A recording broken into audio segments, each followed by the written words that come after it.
Daddy, her baby is freezing. 4 words, 1 choice. CEO Michael Carter had exactly 10 seconds to decide walk away and protect his billion-dollar empire or save a dying infant and destroy everything he'd built. The cameras were already rolling.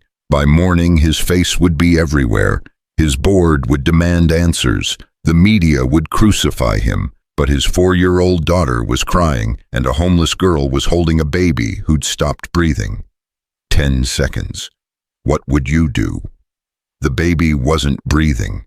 Michael Carter saw it the moment Kelly pulled him toward the bench.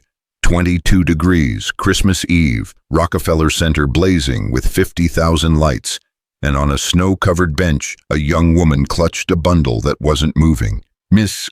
Michael was running before his brain caught up. "Miss, wake up!" Her eyes snapped open, green, terrified. "Get away from us! Your baby! Don't touch him!" She jerked backward and the bundle slipped. Michael caught it on instinct. The infant's lips were blue. "How long has he been like this?" Michael's voice cut through her panic. "He's sleeping. He's fine. Give him back." "He's not fine. Look at him." The girl looked, really looked. Her face went white. "Noah, oh God, Noah, baby, wake up." Michael made a decision that would cost him everything. "Kelly, your scarf, now." His daughter didn't hesitate. She unwrapped the red knitted scarf, her mother's last gift, and pressed it into Michael's hands. He wrapped the baby tight, rubbing the tiny chest through the wool. "Come on, kid, come on." "Nothing. We need an ambulance," the girl whispered. "We need no time." Michael pulled out his phone. "James, I need the car at Rockefeller Center, north entrance, 30 seconds. "Sir, I'm 10 minutes. 30 seconds. He hung up. The girl was crying now, clutching at the baby. "Who are you? Why are you helping us? Does it matter?" "Yes, nobody helps people like me." Michael looked at her, really looked. 20 years old, maybe. Oversized coat, no gloves, dirt under her fingernails, and eyes that had seen too much, too young. "What's your name?" "Grace. Grace Miller. Please, my baby." The bundle moved, a tiny cough, then a weak, beautiful cry. Grace shupped. Michael felt his own eyes sting. "Okay," he said. "Okay, but he's hypothermic. He needs warmth. Now, I own a hotel 6 blocks from here. I can get you both inside, get a doctor." "No." Grace backed up. "No hospitals. They'll take him. They'll say I'm unfit." "I said hotel, not hospital. My hotel, my doctor. No police, no questions, just warmth." "Why?" "Because my daughter asked me to."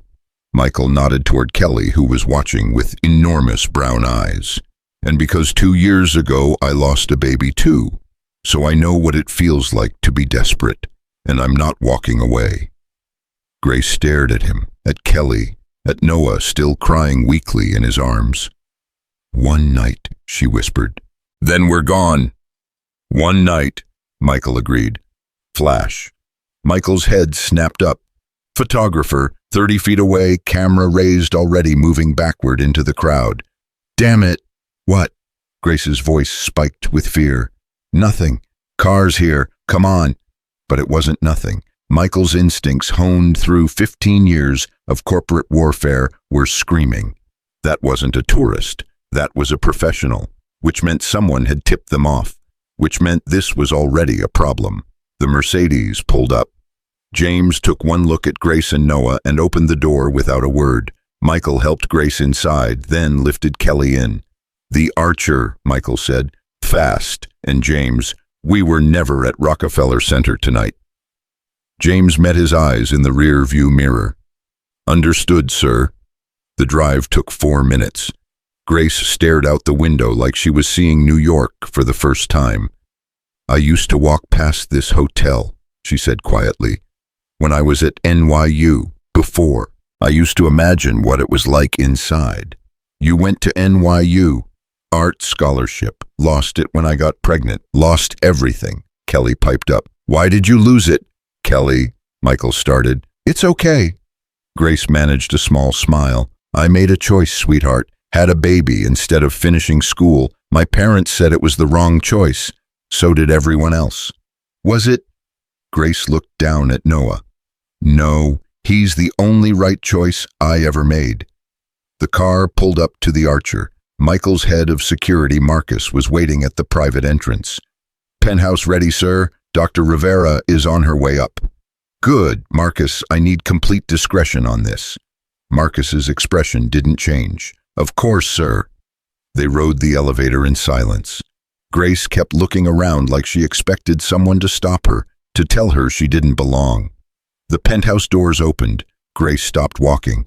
I can't, she whispered. This is too much. I'm going to ruin your carpets.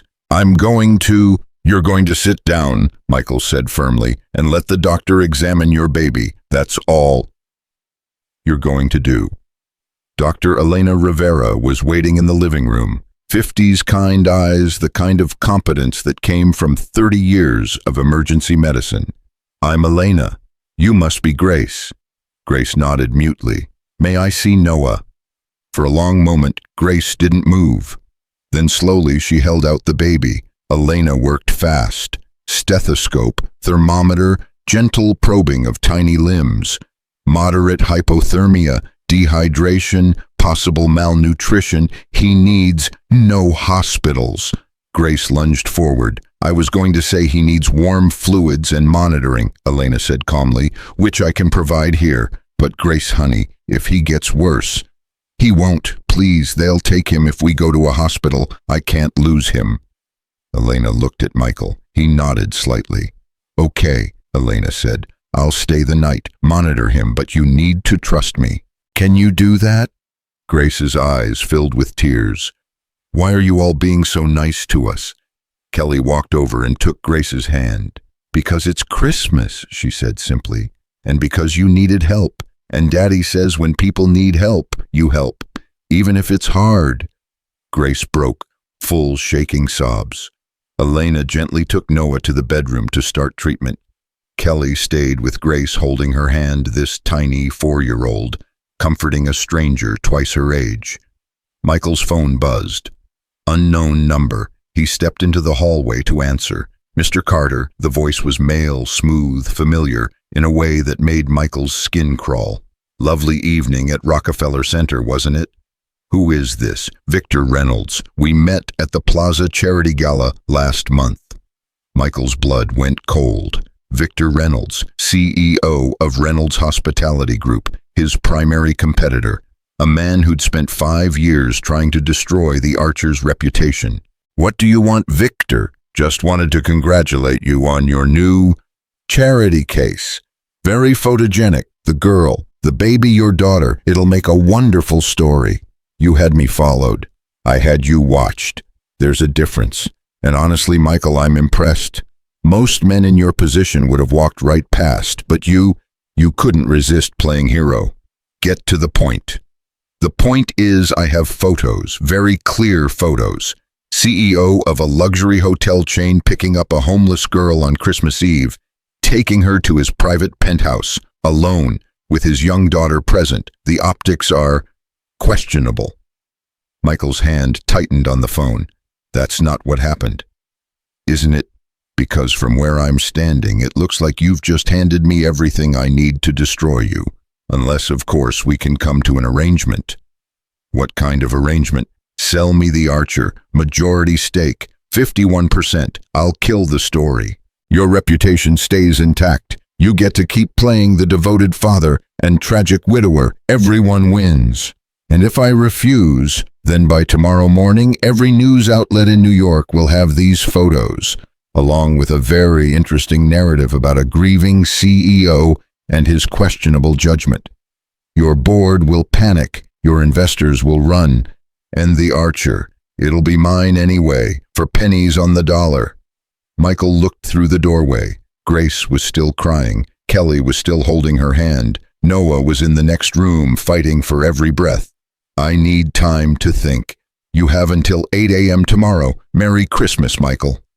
The line went dead. Michael stood in the hallway, phone in hand, watching his entire world balance on a knife's edge.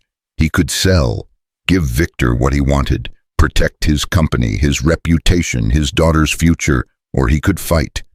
and risk losing everything. In the living room, Grace laughed at something Kelly said. A small broken sound, but real. The first genuine laugh she'd probably had in months. Michael made his choice. He walked back into the room. "Grace," he said, "I need to ask you something, and I need you to be completely honest with me." She looked up startled. Okay. If I asked you to stay here, not just tonight, but for a while, at my guest house in Connecticut, would you say yes?" Grace blinked. What? I have a guest house, empty. You could stay there, work remotely. I need someone to redesign the branding for my hotel chain. You're an artist. You need work. It's a real job, real pay, $900 a week to start. Are you interested? You're offering me a job. Grace's voice cracked. You don't even know if I can draw. Can you? Yes, but then you're hired, starting tomorrow. Why? The question came out as a whisper. Why would you do this? Michael looked at his daughter, at this young mother who'd lost everything, at the choice in front of him. Because someone told me I have until 8 a.m. to decide who I want to be, and I've decided. I don't understand. You don't need to. Just answer the question, will you stay? Grace looked at Noah sleeping peacefully now in Elena's arms, looked at Kelly smiling at her with absolute trust, looked at Michael, this stranger who'd given her back her son's life. Okay, she whispered. Yes, I'll stay. Michael's phone buzzed again. Text message. Unknown number. A photo. Him at Rockefeller Center bending over Grace. Kelly beside him. The angle made it look intimate, wrong. Below it, 8 a.m. Michael. Clock's ticking. Michael deleted the message, looked up at Grace and Kelly and Elena, at this makeshift family he'd assembled in one impulsive night. Good, he said. Then we should eat. Elena, can Noah handle Grace stepping away for 20 minutes? He's stable. I've got him. Michael ordered room service. They ate together at the dining table pizza because Kelly insisted, and Grace looked like she'd cry if someone offered her anything fancy. They talked about nothing, everything. Kelly told Grace about her school. Grace told Kelly about the art she used to make. It was almost midnight when Grace finally asked the question, what happens tomorrow? Michael could have lied, should have lied, but Kelly was listening, and he'd promised himself 2 years ago that he'd never lie to his daughter again. Tomorrow, he said carefully, we're going to have some difficult conversations.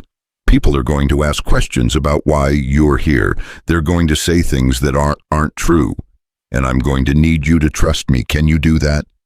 Grace's eyes widened. What kind of things? The kind designed to hurt us both. But Grace, I need you to hear me. I don't regret this, any of this, and I'm not going to let anyone take Noah from you, okay? You can't promise that. Watch me. His phone rang. Michael looked at the screen. Board chairman. At midnight on Christmas Eve. This was it. It was starting. He answered. Michael. Richard Blackwood's voice was tight.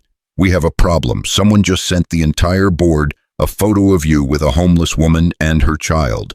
They're demanding an emergency meeting tomorrow, 10 a.m. Who sent it? The email was anonymous, but Michael, this looks bad. Really bad. What the hell were you thinking?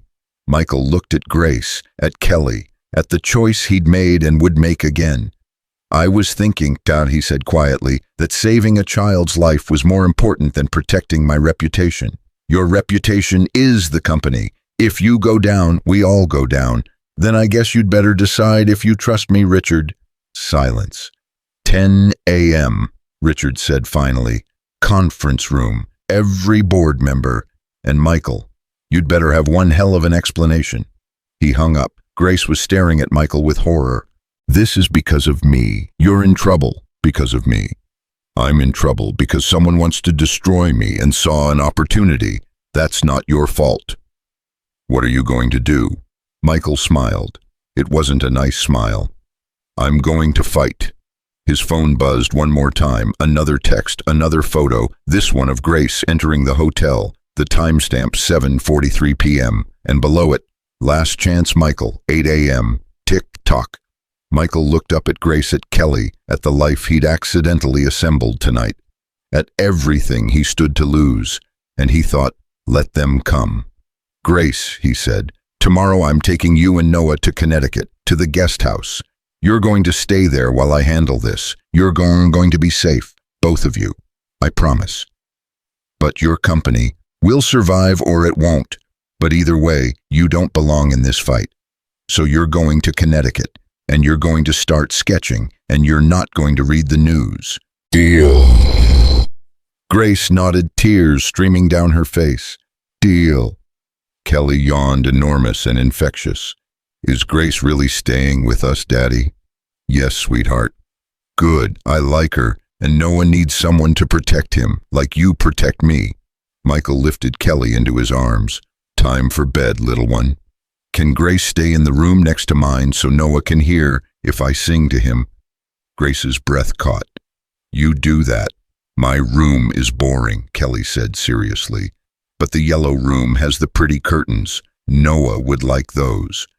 Then the yellow room it is, Michael said. He carried Kelly to her bedroom, tucked her in, kissed her forehead. Daddy, she whispered, are we in trouble? No, baby, we're okay. Promise? He couldn't, shouldn't, but those brown eyes were looking at him with complete faith. Promise, he lied. When he came back to the living room, Grace was standing by the window looking out at the city. I should leave, she said quietly. Before this gets worse. It's already worse. Leaving won't fix it.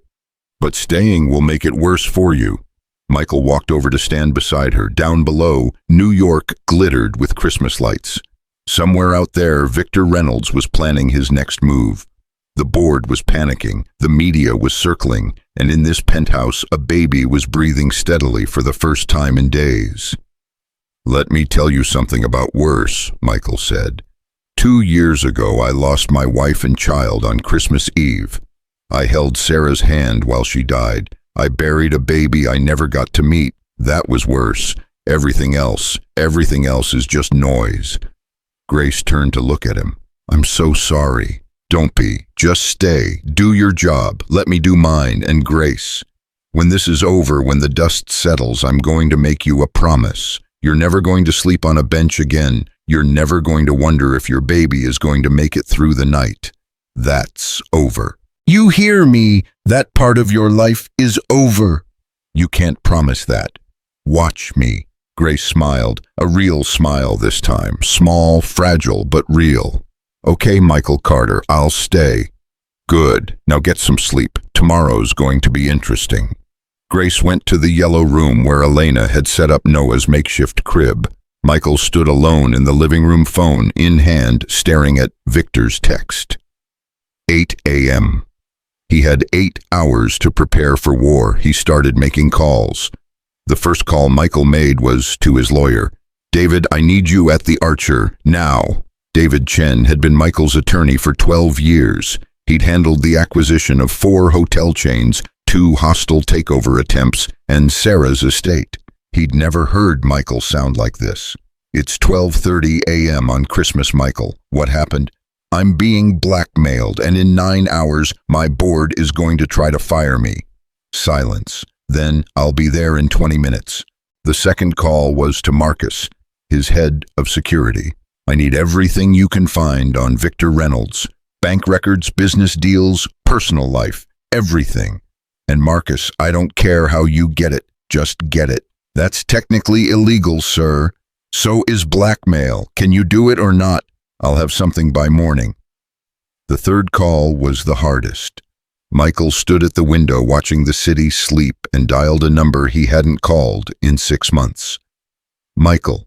His mother-in-law's voice was thick with sleep and surprise. Is everything all right? Is Kelly? Kelly's fine, Margaret. I need a favor. At this hour, I need you to take Kelly to Connecticut tomorrow, to the estate. Keep her there for a few days, away from the city. Why, what's going on? Michael closed his eyes. I did something tonight, something good, but it's going to look bad, really bad, and I don't want Kelly to see the news. Margaret was quiet for a long moment. When she spoke again, her voice was softer. Does this have something to do with Sarah? Everything I do has something to do with Sarah. I mean, are you trying to replace her? No. Michael's voice cracked. I'm trying to honor her. She would have stopped. She would have helped. You know she would have. Yes, Margaret whispered. She would have. Okay, I'll pick up Kelly at 8. Thank you. Michael, whatever you did, I hope it was worth it. Michael looked toward the yellow bedroom where Grace and Noah were sleeping. It was. David arrived at 12:47 a.m. with a briefcase and 3 thermoses of coffee. They sat at the dining table and Michael told him everything. The bench, Grace, Noah, Victor's call, the photos. When he finished, David was quiet for a long time. You know what they're going to say. I know. CEO picks up young homeless woman, takes her to his private penthouse, offers her money and housing. It looks like, I know what it looks like. Michael cut him off, but that's not what it is. Can you prove that Grace can testify? David shook his head. A desperate homeless woman whose housing and income depend on you. Her testimony is worthless. They'll say you coerced her. Dr. Rivera was there. She works for you, Michael. Everyone who can vouch for you is on your payroll. The optics are terrible. So what do I do? David pulled out a legal pad. Best case scenario, you sell Victor what he wants. He kills the story. You take a financial hit but survive professionally. And worst case, you fight. The photos go public. Your board panics. Investors pull out. Stock drops 30, maybe 40%. Reynolds swoops in with a hostile takeover bid. You lose the company anyway, plus your reputation. There has to be another option. There isn't, not a good one. Michael stared at his coffee. What would Sarah say? David smiled sadly. Sarah would tell you to do the right thing and damn the consequences. But Sarah didn't have a company to protect or a daughter to raise alone. Kelly asked me tonight if we were in trouble. I told her no. Did you lie? Yes. They worked until 4 a.m. building a defense that felt like cardboard against a hurricane. At 4:15, Michael's phone buzzed. Marcus, I've got something, not much, but something. Tell me. 3 months ago, Reynolds tried to bribe a health inspector to shut down the Archer. Inspector reported it. Reynolds paid a fine. It was buried, but it's on record. That's it, for now. But sir, I've got people digging. If there's more, we'll find it. Keep looking. At 6 a.m., Michael went to check on Grace. She was awake, sitting in a rocking chair with Noah watching the sunrise over Central Park. Couldn't sleep, she said quietly. Me neither. I heard you on the phone. You're in real trouble, aren't you? Michael sat on the edge of the bed. Yes, because of me. Because of Victor Reynolds. You're just the excuse he needed. Grace shifted Noah to her other arm. Tell me the truth. If you could go back to last night, would you still stop? Michael thought about it. Really thought about it. Thought about the board meeting in 4 hours, the scandal, the fight ahead. Yes, he said. Every time. Why? Because 2 years ago, nobody stopped for me. When Sarah was dying, when I was falling apart, everyone just kept walking, kept living their lives. And I swore if I ever had the chance to be different, to be better, I would. So yes, I'd stop every time. Grace's eyes filled with tears. I don't know how to thank you. Don't thank me yet. This is about to get ugly. At 7 a.m., Kelly woke up. Michael made her pancakes while Elena gave Noah a final checkup. He's doing well, Elena reported. Temperature's normal, breathing's clear. He's a fighter. Like his mama, Kelly announced, syrup on her chin. Grace laughed, actually laughed. At 7:30, Margaret arrived. Michael had expected questions, judgment maybe. Instead, his mother-in-law took one look at Grace and Noah, and her expression softened. You must be Grace. Grace stood awkwardly. Yes, ma'am. I'm sorry for the trouble. Hush. Any girl who has a baby needs help, not apologies. Margaret turned to Michael. She looks just like Sarah did after Kelly was born, that same exhausted, terrified, absolutely fierce look. Michael hadn't seen it before, but she was right. Kelly hugged Grace goodbye. You'll be at the big house when I get there, right? You and Noah. Grace looked at Michael. He nodded. I'll be there, sweetie. Promise. I promise. After they left, Michael turned to Grace. I need you to pack. James will drive you to Connecticut within the hour. What about you? I have a meeting, then I'll follow. Michael. Grace, listen to me. In about 2 hours, your face is going to be all over the news. Reporters are going to find out who you are. They're going to dig up everything. Your parents, your ex, why you lost your scholarship. They're going to make you look bad to make me look worse. I need you far away from that. Grace's face went pale. My parents, they'll see. Probably. Good. Her voice hardened. Let them see what their disappointment term looks like. At 8:15, Michael's phone rang. Victor Reynolds. Michael answered on speaker. David leaned forward. Time's up, Michael. What's it going to be? I'm not selling. Silence. Then Victor laughed. Brave. Stupid but brave. Okay, let's do this the hard way. He hung up. 3 minutes later, Michael's phone exploded. Text after text, email after email, news alerts. Breaking billionaire CEO caught in scandal with homeless woman. Michael Carter's secret relationship, what we know.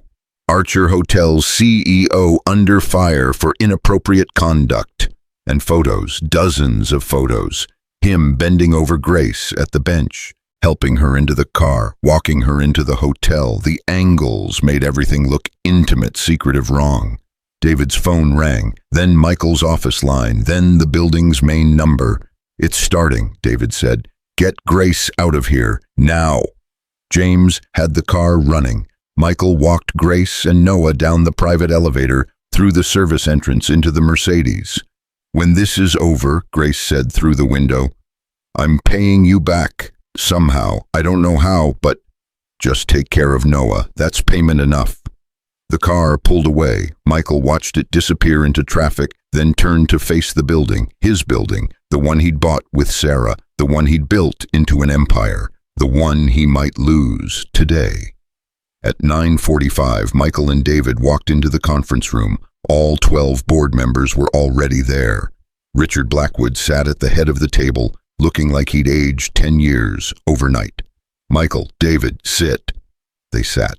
I assume you've seen the news, Richard said. I have. Care to explain? I helped a young mother and her child. That's it. That's the whole story. That's not what the photos suggest. The photos are misleading, deliberately so. Another board member, Catherine Mills, slid a tablet across the table. This is what's trending on Twitter right now. Rich CEO exploits homeless girl. Michael Carter's scandal. Archer Hotel's sex scandal. Our stock is down 18%. Investors are calling. Do you understand how bad this is? I understand perfectly. Then explain to us, Richard said slowly, why you thought it was appropriate to bring a homeless stranger to your penthouse, alone, on Christmas Eve. I wasn't alone. My daughter was there. Dr. Rivera was there. And the woman's name is Grace Miller. She's 21 years old. She was sleeping on a bench in 20-degree weather with a hypothermic infant. What exactly was I supposed to do? Walk past, call 911, Catherine said. Let professionals handle it. The baby wasn't breathing. There wasn't time. So you took her to your penthouse to get her warm, to get the baby medical attention. And then you offered her a job and housing. Michael, you must see how this looks. Michael leaned forward. I see exactly how it looks. I see that Victor Reynolds hired a photographer to follow me, to manufacture a scandal, to create exactly this situation. And I see that instead of trusting me, you're playing right into his hands. This isn't about trust, Richard said. This is about the company, our reputation. Our reputation is built on service, on compassion, on the idea that we treat people with dignity. Or is that just marketing copy? Don't lecture us about. David's phone buzzed. He glanced at it, went pale, and slid it to Michael. It was an article, posted 10 minutes ago.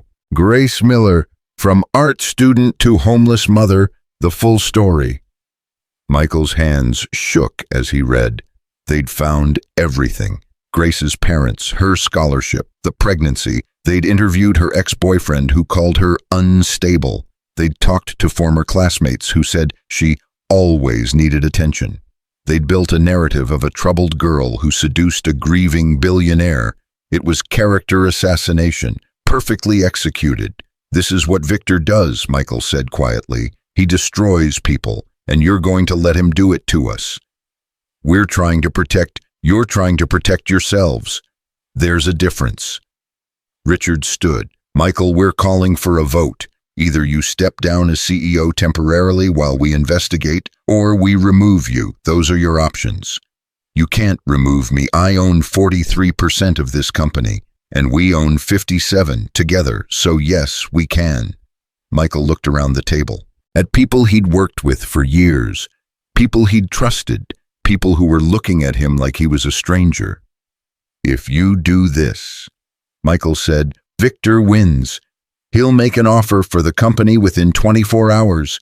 He'll lowball it, and you'll be so desperate to save face that you'll take it." That's speculation. That's his playbook. Ask Marcus.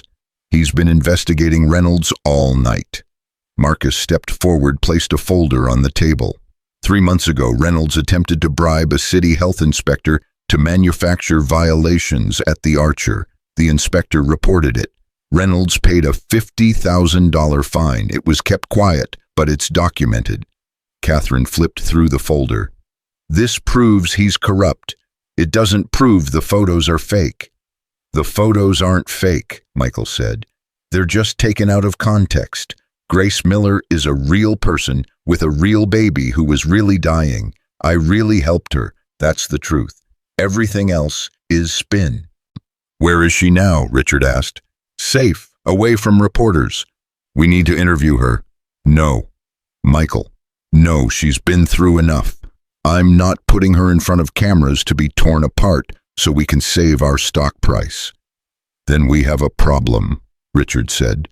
"Because without her testimony, all we have is your word against some very damaging photos."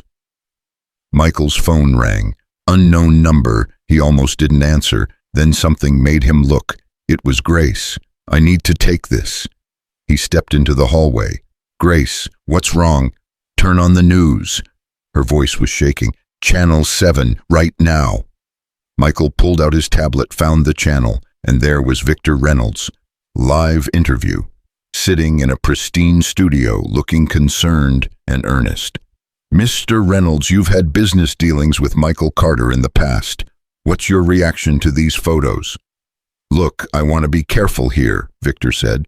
"Michael is a colleague, but I'm also a father, and when I see a powerful man taking advantage of a vulnerable young woman, I have to speak up. You believe he's taking advantage of her. The pattern is clear. Young, desperate, dependent on him for housing and income. It's textbook exploitation. Have you spoken to Mr. Carter about this?" "I tried. I called him this morning, offered to help handle the situation quietly. He hung up on me." The lie was so smooth, so perfect, that Michael almost believed it himself. Grace's voice came through the phone. "He's lying. Michael, he's lying on national television." "I know. What do we do?" Michael looked back at the conference room, at the board members who'd already decided he was guilty, at the company he'd built, at the choice in front of him. "We tell the truth," he said. He walked back into the conference room, held up the tablet showing Victor's interview. "This is what we're dealing with. A man willing to lie on national television, to destroy a young mother's reputation, to manipulate all of you into doing exactly what he wants, and you're going to let him." "Michael, no, you've said your piece. Now I'm saying mine. Grace Miller was dying on that bench. Her baby was dying. I stopped. I helped. I gave her a chance to rebuild her life. That's it. There's no scandal, no exploitation, just one human being helping another, and if that costs me this company, then this company isn't worth having." The room went silent. Then Catherine said, "What are you proposing? Give me 72 hours. Don't vote. Don't make statements. Let me handle this. If I can't fix it in 3 days, I'll step down, voluntarily." Richard shook his head. "That's not good enough." "It's more than generous," David interjected. "Legally, Michael doesn't have to step down at all. He's offering you a compromise. The stock will recover or it won't. But making rash decisions under pressure is how companies die." You know that, Richard. Richard looked at the other board members. Unspoken conversations happened in glances and subtle nods. 72 hours, Richard said finally. But Michael, if this gets worse, if there's any hint of impropriety, we vote. Immediately. Understood. Michael left the building at 11:30. His phone had 247 unread messages. His email had crashed twice. Every news outlet in New York wanted a comment. He ignored all of it and called Grace. How bad is it? She asked. Bad, but survivable. How are you? Scared. Michael, they called my parents. A reporter called my parents and they gave an interview. They said I was always troubled, that I made poor choices, that they're not surprised I'm in this situation. Michael heard the break in her voice. Grace, they said they hope I get the help I need. On camera. My own parents. I'm sorry. Don't be. They're right. I did make poor choices, getting pregnant, dropping out, ending up homeless. They're all poor choices. No, Noah isn't a poor choice. Keeping him, loving him, protecting him, those aren't poor choices. Those are the only good choices. Grace was crying now. Then why does everyone think I'm the villain? Because villains are easier to understand than victims. Because your story is complicated and people hate complicated. But Grace, listen to me. This isn't over. We're going to fight back. Together. Okay. How? I don't know yet, but we will. Michael hung up and stared at the city.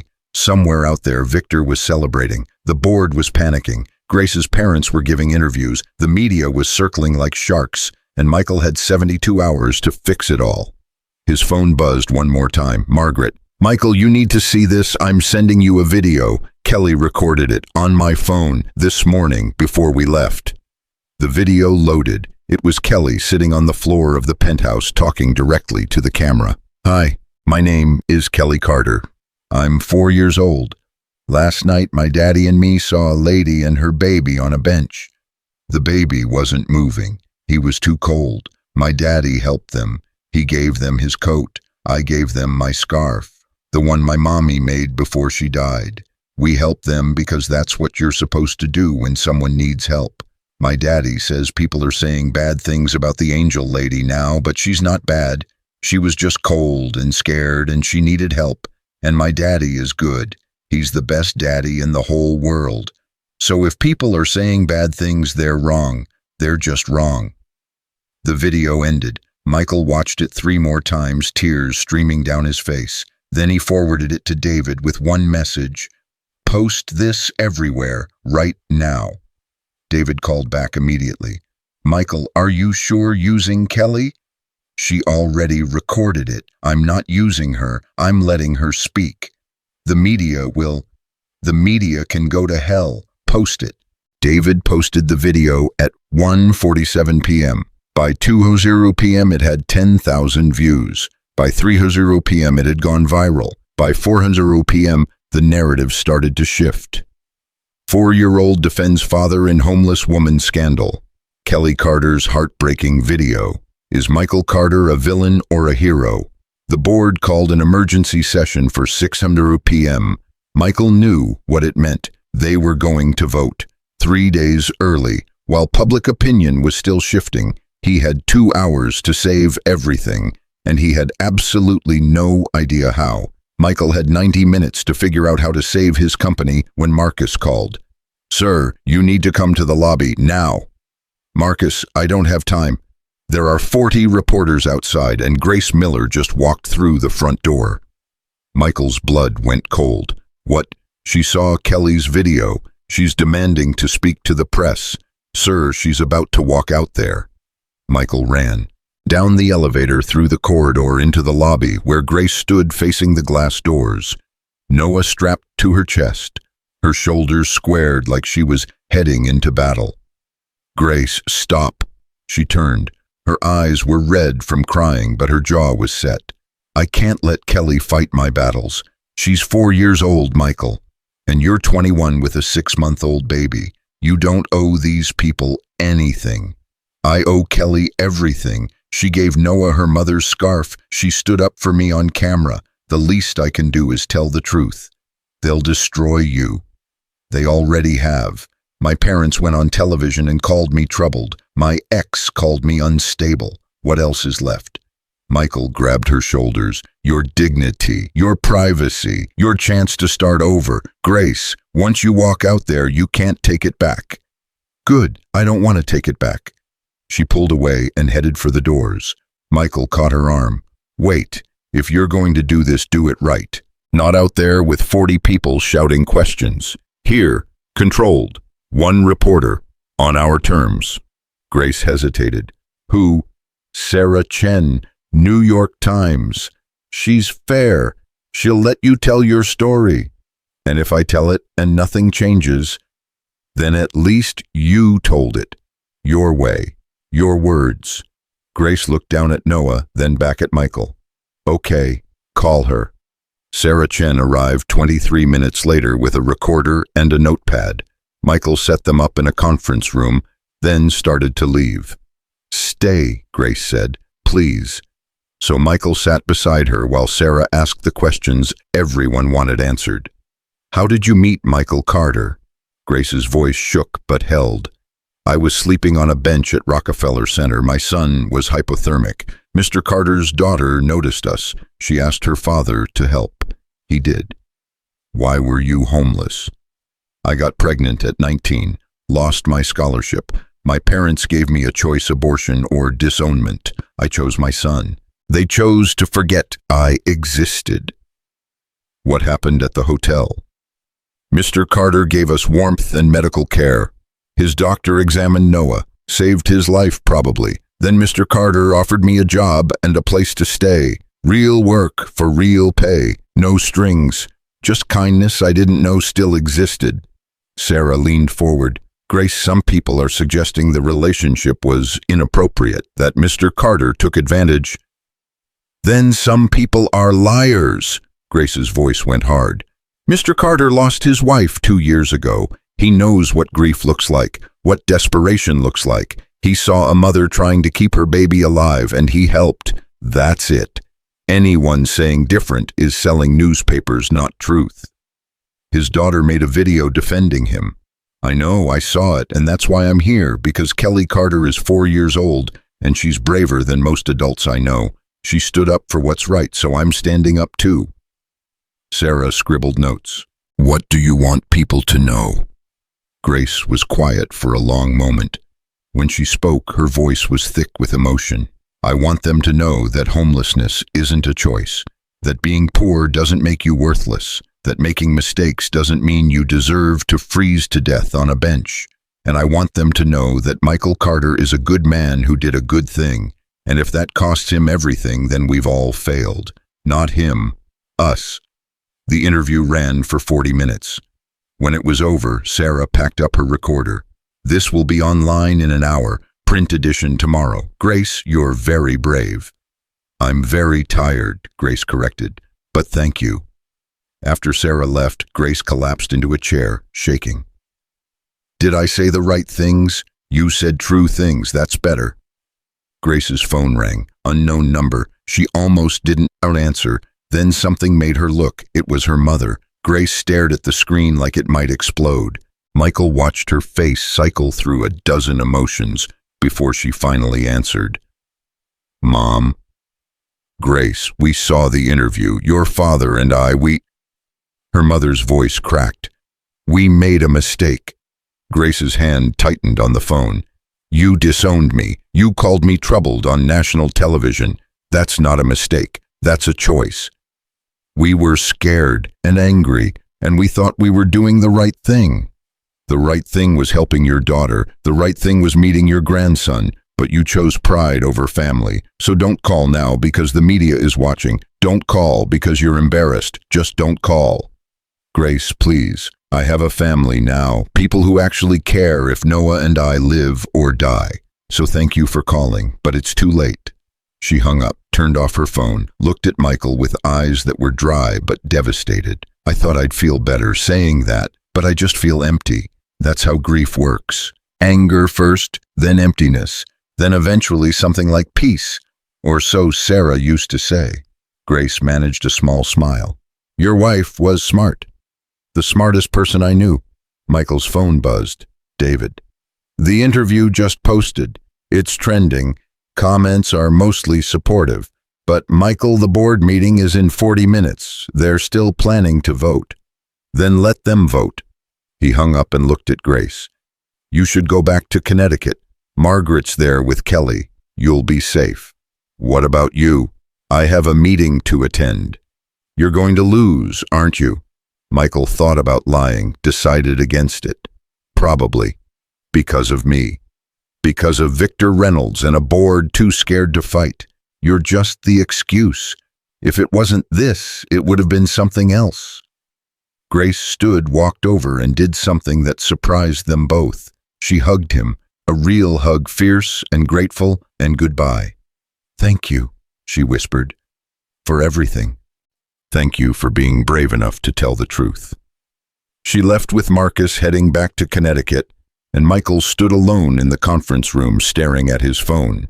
53 minutes until the board voted him out. 53 minutes to figure out a miracle. His phone rang, unknown number. Michael was about to ignore it when curiosity won. Michael Carter. Mr. Carter, my name is Jennifer Wu. I'm a senior producer at CNN. We'd like to offer you airtime, tonight, prime time, to tell your side of the story. I appreciate the offer, but we've seen Grace Miller's interview, we've seen your daughter's video. The narrative is shifting, Mr. Carter, but it needs a push. One interview, 30 minutes. Let people see who you really are. Michael looked at his watch. My board is voting in 50 minutes. Then you'd better talk fast. The CNN studio was 12 blocks away. Michael made it in 8 minutes. They rushed him into makeup, clipped a microphone to his collar, and sat him across from Jennifer Wu, a woman in her 50s with sharp eyes and a sharper mind. We're live in 30 seconds, Mr. Carter. Are you ready? No, she smiled. Good. Neither are they. The red light came on. Good evening. I'm Jennifer Wu, and tonight we have an exclusive interview with Michael Carter, CEO of Archer Hotels, at the center of what many are calling the scandal of the season. Mr. Carter, thank you for joining us. Thank you for having me. Let's get right to it. You picked up a homeless woman and her child on Christmas Eve, took them to your private penthouse, offered her money and housing. Critics say this was inappropriate. What do you say? Michael looked directly into the camera. I say I saw a baby dying and I helped. That's it. There's no scandal, no exploitation, just a father teaching his daughter that when someone needs help, you help. But surely you must see how it looks. I see exactly how it looks. To people who've never been desperate, who've never held a child who's stopped breathing, who've never felt so helpless that death seems easier than asking for help. I see how it looks to people who've forgotten what compassion means. But I also see how it looks to my 4-year-old daughter, and she sees a hero who saved a baby. So which version matters more? Jennifer leaned forward. Your daughter made a very emotional video today. She did, without my knowledge or permission, because even at 4 years old, Kelly knows the difference between right and wrong. She knows Grace Miller isn't a villain, she's a survivor. Grace's parents have made some concerning statements. Grace's parents disowned their pregnant daughter and are now trying to save face. I'm not interested in their narrative. What about Victor Reynolds? He's suggested you're manipulating the situation. Michael laughed, actually laughed. Victor Reynolds tried to blackmail me into selling him my company. When I refused, he leaked photos designed to destroy my reputation. He's not a concerned colleague. He's a competitor who saw an opportunity and took it. Jennifer's eyebrows rose. That's a serious accusation. It's a documented fact. He called me at midnight on Christmas Eve, demanded I sell him majority stake in the Archer, or he'd release the photos. I have the phone records, I have witnesses, and I have evidence that 3 months ago he tried to bribe a city health inspector to manufacture violations at my hotel. Do you have proof of this? Michael pulled out his phone, held up Marcus's folder on camera. I have a 50-page report compiled by my head of security, bank records, witness statements, everything. Victor Reynolds is a criminal hiding behind a good suit, and I'm done being quiet about it." Jennifer's producer was frantically signaling from off-camera. They were going viral, real time. "Mr. Carter, your board is meeting tonight to vote on your future with the company. What do you want to say to them?" Michael looked into the camera again. "I want to say that 2 years ago I lost everything that mattered. My wife, my second child, my faith in basically everything. I survived by building walls, by controlling every detail, by never ever letting myself be vulnerable again. And then my daughter saw a woman freezing on a bench and asked me to help. And for the first time in 2 years, I felt something other than grief. I felt useful. I felt human. So yes, I helped her, and yes, I offered her work. And no, I don't regret it, because if building an empire means losing my humanity, then the empire isn't worth having."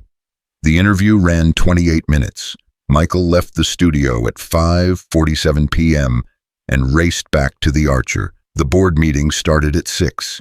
He made it at 5:59. All 12 board members were already seated. Richard looked exhausted. Catherine looked angry. The others looked conflicted. "Michael," Richard said, "we saw the interview." "Good. Then you know Victor Reynolds is behind this. You know he's trying to manipulate." "We know," Catherine interrupted. "We've been doing our own investigating. Marcus sent us his report an hour ago. You're right. Reynolds is dirty." Michael blinked. "Then why are we here?" "Because the stock is still down. Investors are still panicking, and the optics are still terrible. Michael, we believe you. We believe Grace, but belief doesn't pay dividends." "What are you saying?" Richard slid a document across the table. "We're saying take a leave of absence. 6 months. Let David run things. Let the scandal die down, then come back when the dust settles." "No." "Michael, I said no. I'm not hiding. I'm not running. I did the right thing and I'm standing by it." "Then we have no choice," Catherine said quietly. "We have to vote." "Then vote." Richard called for hands. "All in favor of removing Michael Carter as CEO, effective immediately." Michael watched hands rise around the table. 1, 2, 3, 4, 5. He'd lost. Then Catherine's phone rang. She glanced at it, went pale, and answered. "Yes, what are you certain?" She hung up and looked at Richard. "Turn on the television, channel 4, right now." Richard grabbed the remote. The screen flickered to life. And there was Victor Reynolds, being led out of his office in handcuffs. Victor Reynolds, CEO of Reynolds Hospitality Group, was arrested this evening on charges of bribery, fraud, and attempted extortion. Sources say the charges stem from a months-long investigation into his business practices. More details as they develop. The room went silent. Michael's phone buzzed. "Marcus, I sent everything to the FBI 3 hours ago. Every document, every recording. That call on Christmas Eve, I recorded it. With your permission, of course, which you gave when you said, 'Whatever it takes.'" Michael almost laughed. "Marcus, you beautiful, terrifying man." "Just doing my job, sir." The news continued. The reporter was now interviewing an FBI agent. "Can you comment on what triggered this investigation?"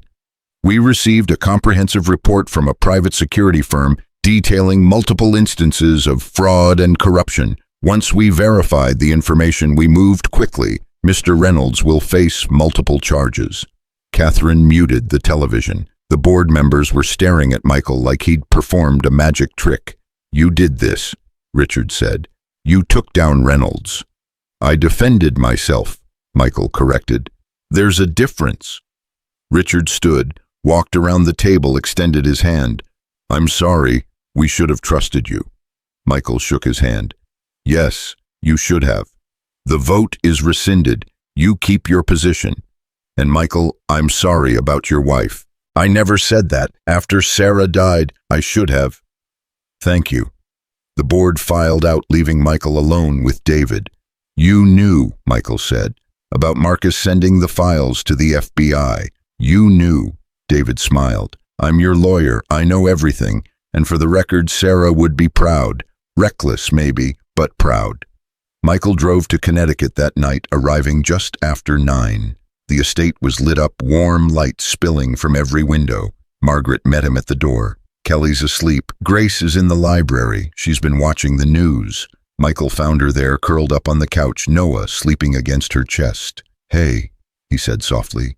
Grace looked up. Her eyes were red, but she was smiling. "You did it. You actually did it." "We did it. Your interview changed everything." "No, you standing up changed everything. I just told the truth." Michael sat beside her. They watched the fire in silence for a moment. "What happens now?" Grace asked. "Now you start working. Real work. The rebrand project is real. I need logos, brochures, website designs. Think you can handle it? I haven't drawn anything in months." "Then it's time to start again." Grace shifted Noah gently. "Michael, I need to ask you something, and I need you to be honest." "Okay. Why did you really help me? And don't say it was for Kelly. There's more to it." Michael was quiet for a long time. When he finally spoke, his voice was rough with emotion.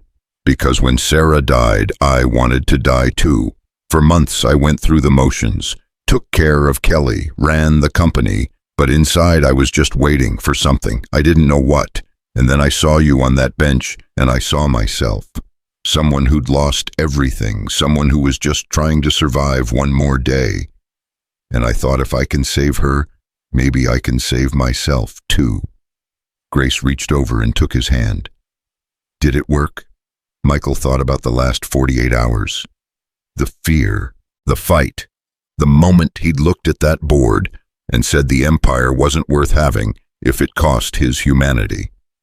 "Yeah," he said. "I think it did." Upstairs, Kelly appeared at the top of the stairs in her pajamas. "Daddy, is Grace staying?" "Yes, sweetheart, Grace is staying." "Forever?" Grace laughed. "For a while, at least." "Good, because Noah needs someone to sing to him, and you need someone to teach you how to make pancakes. Daddies are terrible." "Hey," Michael protested. Kelly patted down the stairs and climbed into Grace's lap, careful not to squish Noah. "Daddy, are the bad people gone now?" "Yes, baby, they're gone." "Good, I didn't like them. They were mean about Grace." "I know." Kelly yawned, enormous and infectious. "Can I sleep here with Grace and Noah just for tonight?" Grace looked at Michael. He nodded. "Sure, sweetheart, just for tonight." But it wouldn't be just for tonight. Michael knew that. Kelly had decided Grace and Noah were family now. And what Kelly decided usually became reality.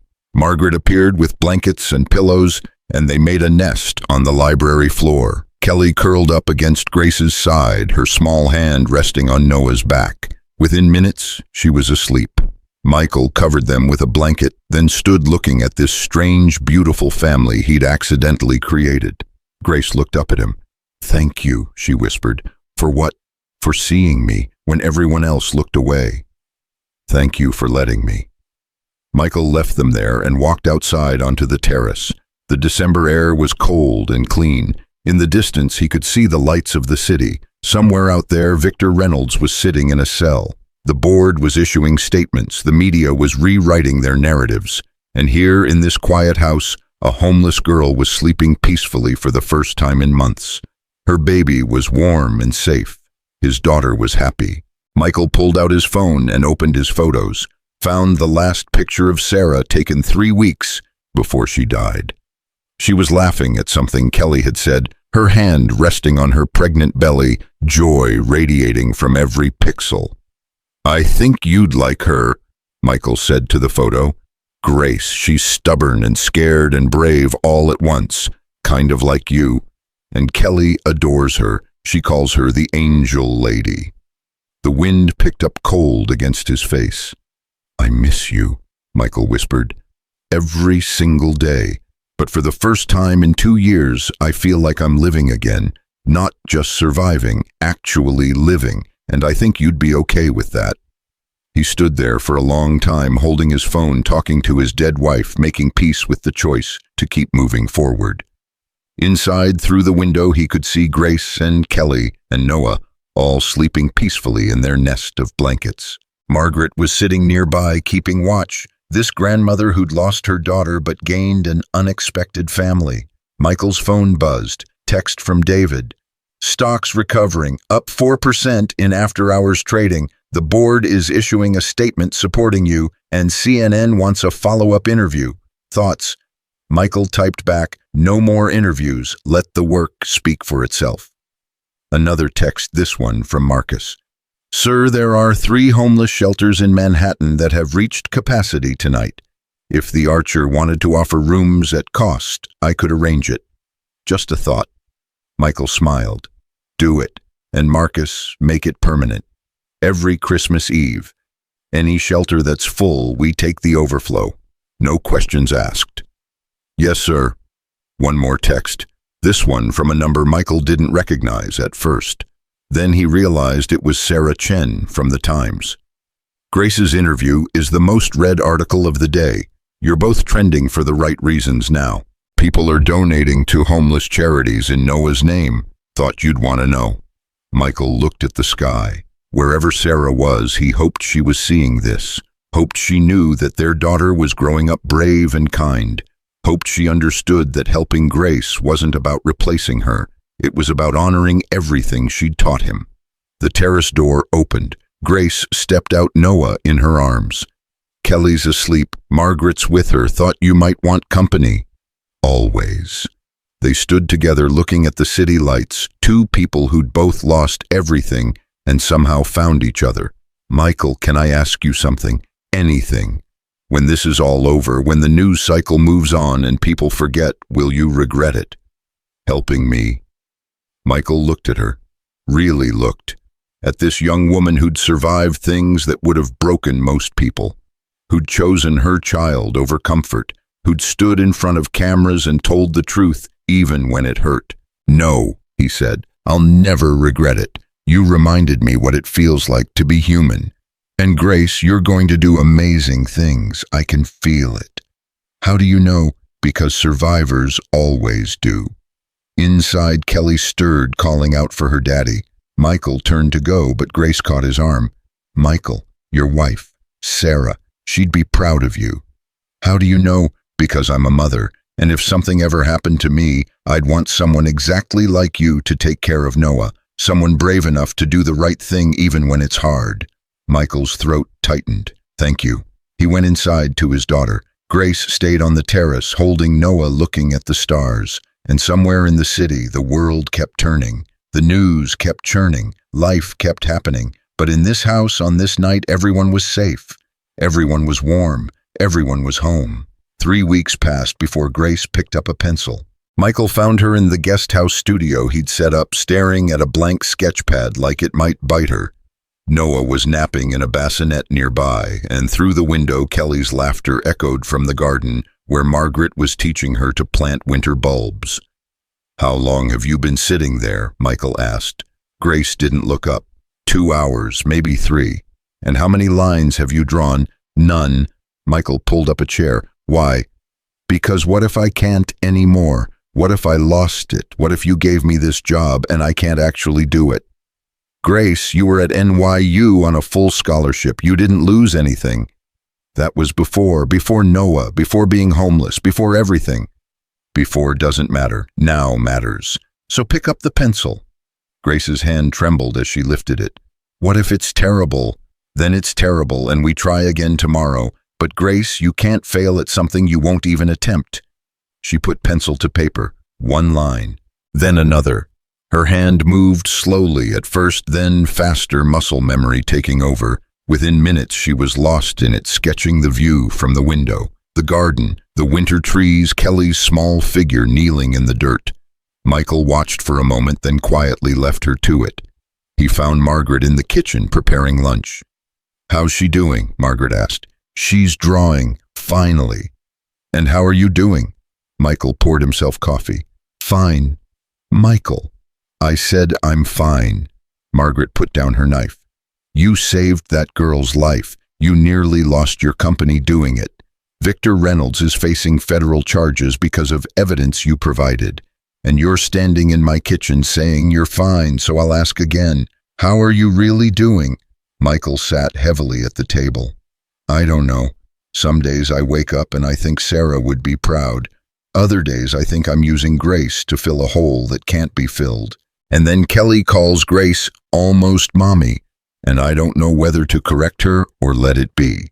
She said that yesterday Grace was reading her a bedtime story, and Kelly said, "You're like an almost mommy, not my real mommy because she's in heaven, but almost." Grace cried for 20 minutes. What did you say? Nothing. What could I say Kelly's for? She's processing grief the only way she knows how, and Grace is the first woman besides you who's shown her maternal care since Sarah died. Of course she's attached. Margaret sat across from him. And are you attached to Grace? Yes. Michael was quiet. She's 21 years old with a baby. I'm a 38-year-old widower with a company to run. There's nothing there except gratitude and proximity. That's not what I asked. Margaret, do you have feelings for her? She's my employee and a guest in my home and someone I'm helping. Feelings would be inappropriate. That's still not an answer. Michael stood abruptly. I have a conference call at 2. I should go. Running away won't make the question disappear. But Michael was already gone, and Margaret was left alone in the kitchen, shaking her head at men who couldn't see what was right in front of them. That afternoon, David arrived from the city with contracts and updates. They sat in Michael's home office while David laid out the situation. Stocks fully recovered. Up 6% from pre-scandal levels, actually. The board is happy, investors are happy, and we've had 12 major publications request interviews. I'm not doing interviews. I told them that. But Michael, there's one you should consider. Forbes. They want to do a feature on ethical leadership in crisis. You'd be the cover story. No. It's good for business. I said no. I didn't help Grace for publicity. I'm not going to profit from her story now. David sighed. Fine. What about the rebrand project? How's Grace doing with that? She just started drawing again today. Give her time. The timeline can be flexible. David, she's rebuilding her entire life. If the logos take an extra month, the company will survive. You're being remarkably patient. I'm being human. You should try it sometime. David left at 4 and Michael went to check on Grace. She was still in the studio, surrounded by sketches. Dozens of them. The garden, the house, Noah sleeping, Kelly playing, all of them raw and beautiful and real. These are incredible, Michael said. Grace looked up startled. They're just practice. They're not what you need for the rebrand. Why not? Because you need professional work. Logos and brochures, not sketches of your house. Michael picked up a drawing of Kelly holding Noah, both of them laughing. This is more professional than anything I've seen in 10 years of marketing materials. This has heart. That's what we need. You're just being nice. I'm being honest. Grace, these are good, really good. So stop doubting yourself and start believing me. Grace's eyes filled with tears. I forgot how it feels to create something. Then keep remembering. That night they had dinner together, all of them. Michael, Margaret, Kelly, Grace, and Noah in his high chair, gumming a piece of bread. It felt normal, almost like a family. Kelly talked non-stop about the bulbs she'd planted. And Margaret says in spring there'll be tulips, red and yellow and pink. Can Grace stay until spring to see them? Michael and Grace exchanged a look. We'll see, sweetheart, Michael said. That means yes, Kelly announced confidently. Adults always say we'll see when they mean yes, but don't want to promise. Grace laughed. She's got you figured out. She's got everyone figured out. Too smart for her own good. After dinner, Kelly insisted on a game. They played Candyland on the living room floor, Kelly winning by suspicious margins that suggested she was moving her piece extra spaces when no one was looking. I won fair and square, she protested when Michael called her out. You moved 4 spaces on a red card. Did not. Kelly Grace Carter. Kelly froze. You used my full name. Am I in trouble? That depends. Are you cheating? Kelly looked at Grace, then at Margaret, then back at Michael. Maybe a little, Grace burst out laughing. At least she's honest. Honest cheating, that's a new one. But Michael was smiling too. They put Kelly to bed at 8.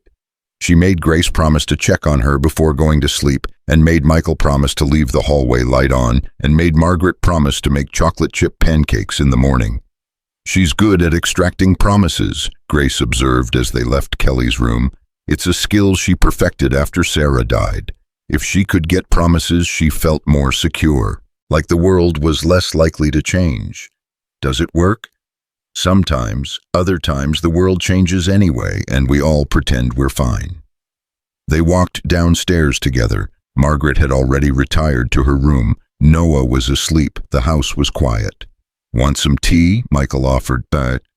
Sure. They sat in the kitchen drinking chamomile, not quite comfortable, but not uncomfortable either. Can I ask you something? Grace said. And you don't have to answer if you don't want to. Okay. Do you ever regret it, not helping me? I mean, do you ever wish you'd chosen differently? Sold to Reynolds, avoided the scandal, kept your life simple. Michael thought about it, really thought.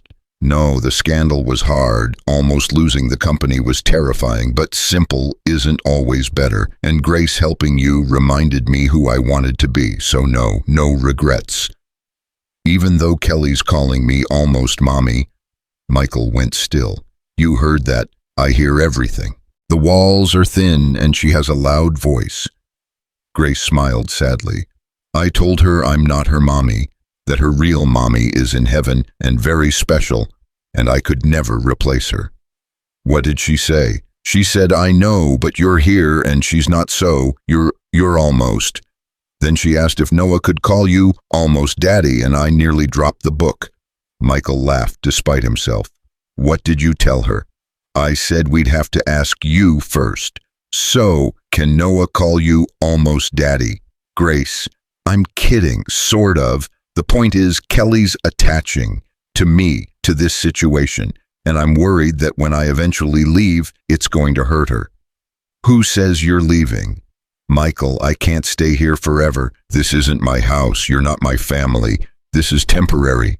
It doesn't have to be. The words hung in the air between them. Grace stared at her tea. What are you saying? I'm saying the guest house is yours as long as you want it. The job is real. This doesn't have to be temporary unless you want it to be. But eventually you'll meet someone, remarry maybe, and then where do I fit the charity case you helped once? You're not a charity case. Then what am I? Michael opened his mouth, closed it, tried again. You're someone I care about, someone Kelly cares about, someone who belongs here. That's what you are. Grace's eyes were shining. You can't just say things like that. Why not? Because it makes me hope, and hope is dangerous, or necessary. Grace, for 2 years I didn't hope for anything. I just existed.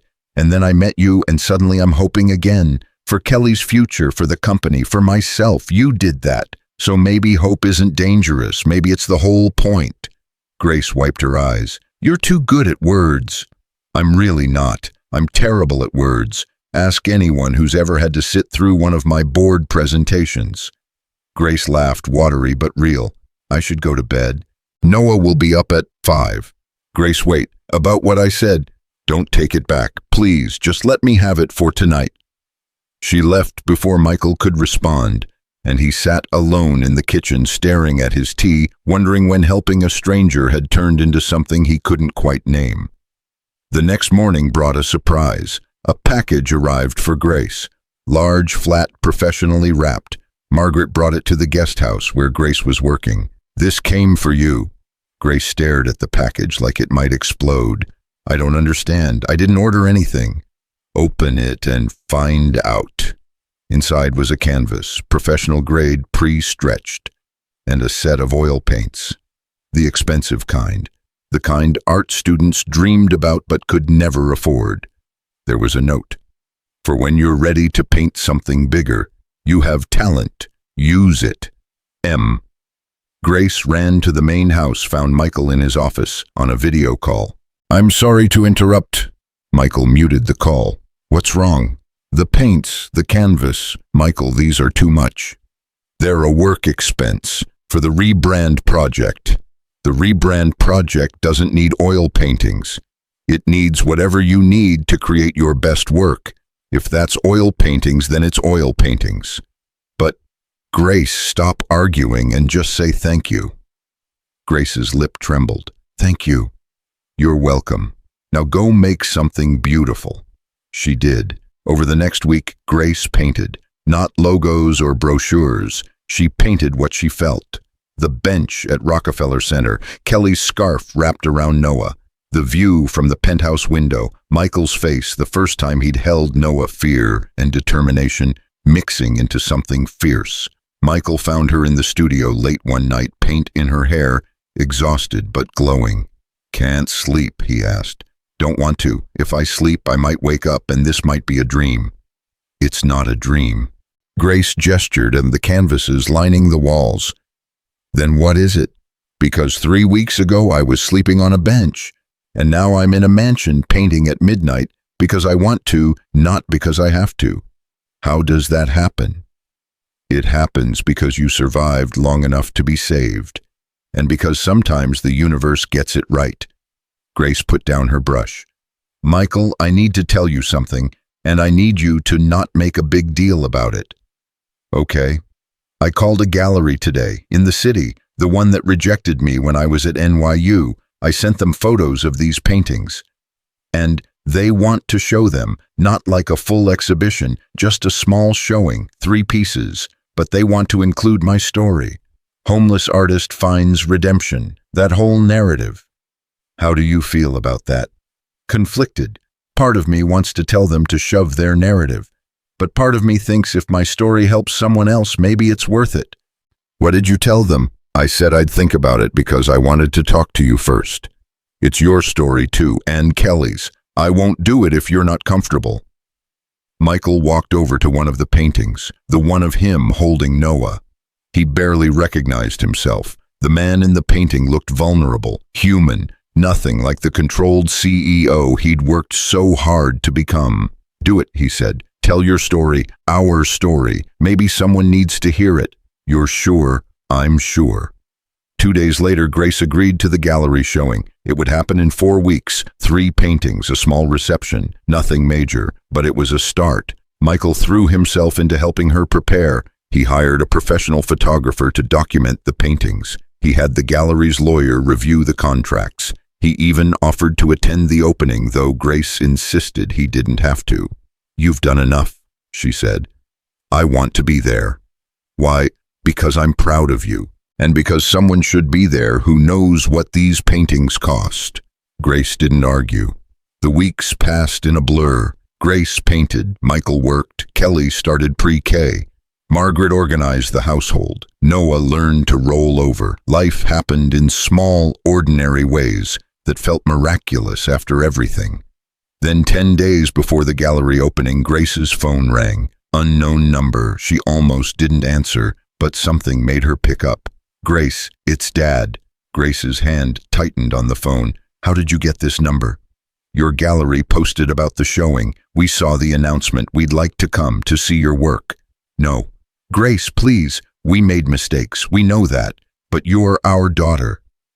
I stopped being your daughter when you threw me out. You don't get to come back now because it's convenient. It's not about convenience. It's about family.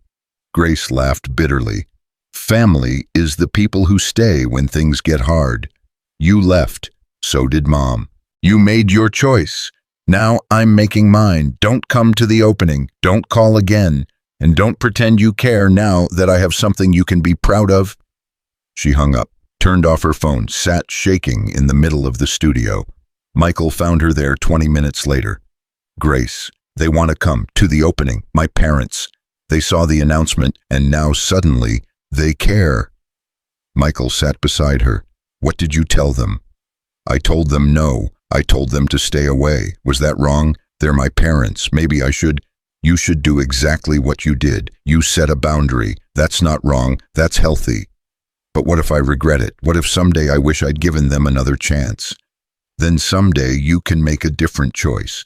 But Grace, forgiveness doesn't mean forgetting. It doesn't mean letting people hurt you again just because they share your DNA. You get to decide who deserves access to your life. And right now they don't. That's okay.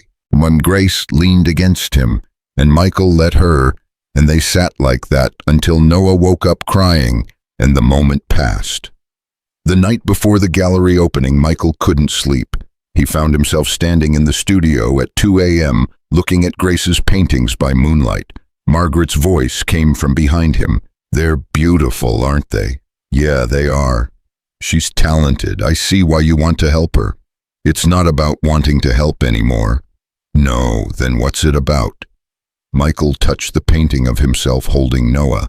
I don't know. Something more, something I can't name yet. Michael, can I give you some advice? Do I have a choice? Not really. Stop fighting it. Fighting what? Whatever you're feeling. I see how you look at her, how she looks at you, how Kelly calls her almost mommy, and you don't correct her. Stop fighting it and let yourself feel something. She's 21. She's a woman who's survived more than most people twice her age. Stop using her age as an excuse. Margaret, Sarah is gone, Michael. I loved my daughter more than anything in this world. But she's gone, and you're still here. You're allowed to live. You're allowed to love again. Sarah would want that. You don't know that. Yes, I do, because 2 days before she died, she made me promise something. She said if anything happened to her, I had to make sure you didn't close yourself off, that you'd find someone else someday, someone who'd love you and Kelly and make you laugh again. She made me promise, Michael, and I'm keeping that promise now. So stop fighting whatever this is with Grace and let yourself feel it. Margaret left him there alone with the paintings and his thoughts and the memory of Sarah's voice saying goodbye. The next morning, Michael woke up knowing what he had to do, but before he could act, Grace knocked on his door. The gallery called. They sold all 3 paintings before the opening even started. Some collector saw the photos and bought them all. That's incredible. I know, I don't know what to do with myself. I've never sold anything before. You celebrate. Tonight at the opening, you celebrate. Will you still come, even though the paintings are sold? Of course I'm coming. I promised, didn't I? The gallery was in Chelsea, small but prestigious. When they arrived that evening, Michael, Grace, Kelly, Margaret, and even Noah in his carrier, there were already 50 people inside. Grace froze on the sidewalk. I can't do this. Yes, you can, Michael said. There are so many people. What if they judge me? What if... Kelly grabbed Grace's hand. They'll love you, just like we do. Come on. And with a 4-year-old leading the way, they walked inside. The paintings were hung on the main wall, spotlit, labeled with Grace's name and the title she'd chosen, New Beginnings. People crowded around them, critics, collectors, other artists, all of them murmuring appreciation. The gallery owner, a woman named Patricia, rushed over. Grace, there you are, come meet some people. Everyone wants to talk to you. For the next 2 hours, Grace was pulled from person to person answering questions, telling abbreviated versions of her story, accepting praise she clearly didn't believe she deserved. Michael watched from across the room, Kelly on his hip, Margaret beside him. She's glowing, Margaret observed. She is. You should tell her. Tell her what? Oh, Michael, for a smart man, you can be remarkably dense. But before Michael could respond, a commotion at the door drew everyone's attention. Grace's parents had come anyway. Grace's father looked older than Michael expected. Mid-50s, graying hair, expensive suit that didn't quite hide the exhaustion in his eyes. Her mother stood beside him, smaller, anxious, clutching a purse like a shield. The gallery went quiet. Everyone was watching. Grace stood frozen in the center of the room, her face drained of color. Michael moved instinctively, positioning himself between her and her parents, Kelly still on his hip. Grace, her father started, we just want to talk. I told you not to come. Grace's voice shook but held. I told you I didn't want you here. We're your parents. We have a right. You have nothing. Grace stepped around Michael, facing them directly. You threw me out when I was pregnant and scared and alone. You chose your pride over your daughter. You don't get to walk back in now because it's convenient. Her mother's eyes filled with tears. Grace, please, we made a mistake. We were wrong, but you're our daughter and we love you.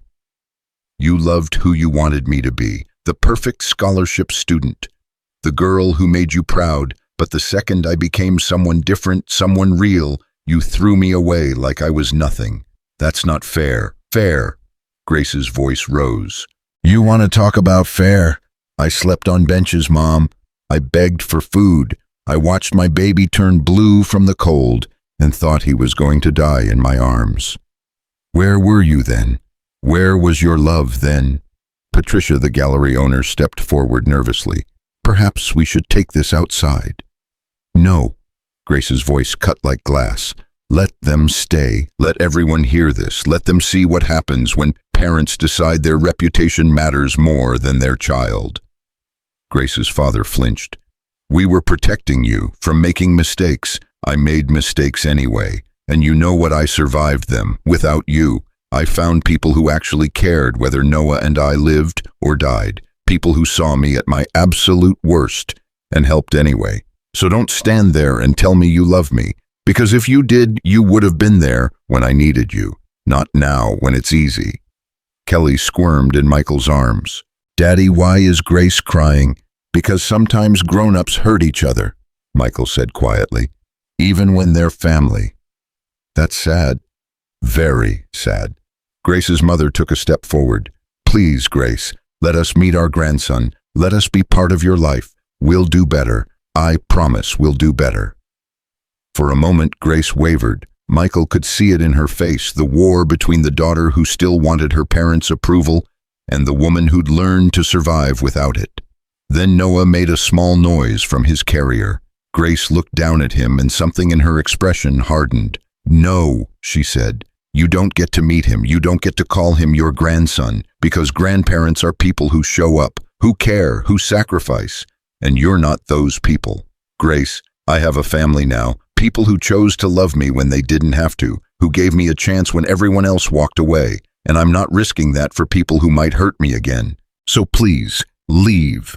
Her father's face reddened. You can't just... I can. This is my event, my life, my choice, and I'm choosing them. Grace gestured at Michael Margaret Kelly.